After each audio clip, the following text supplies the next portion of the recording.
L'info éco avec Capital. Le chiffre du jour, 30%. C'est le taux de réduction au péage pour les usagers effectuant 10 mêmes allers-retours dans le mois. Pour en bénéficier, à partir du 1er février, il faudra prendre un abonnement qui pourrait être payant et dont le prix serait compris entre 2 et 2,5 euros.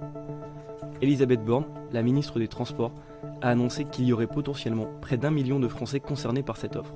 Elle a également précisé que cet effort sera entièrement supporté par les sociétés concessionnaires, sans aucune compensation de la part de l'État ou des autres usagers. Au départ, le gouvernement avait demandé l'annulation de la hausse des tarifs au 1er février, mais les péages augmenteront quand même de 1,8 à 1,9%.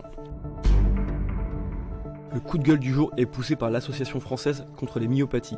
Elle a confirmé à France Bleu avoir porté plainte en octobre 2018 pour abus de confiance aggravé. La raison ? Lors du Téléthon de décembre 2017, elle n'a reçu que 130 euros de dons de la part de la ville de Plessan, dans l'Hérault, alors que la mairie avait annoncé une récolte de 1 700 euros. Une grande partie des dons aurait en fait été utilisée pour régler le traiteur de l'événement et la location du chapiteau, alors que l'intégralité aurait dû être versée à l'association. Dans la commune, on s'interroge alors sur l'exploitation des dons. Une enquête est en cours pour corruption.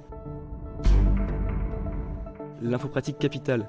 Et si vous trouviez votre prochain job sans rédiger de lettres de motivation ou de CV ?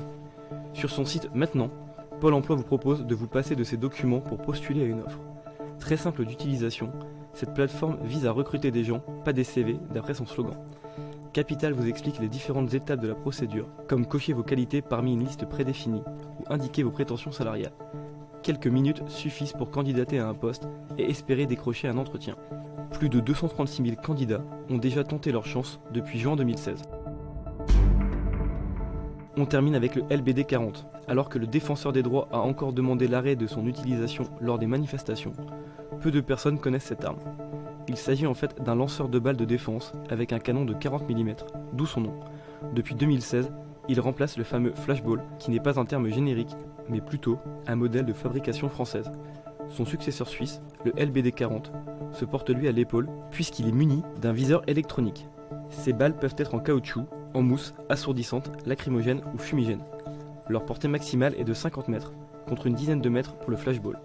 Avec le LBD 40, il est interdit de tirer sous les 10 mètres. C'était l'info éco avec Capital.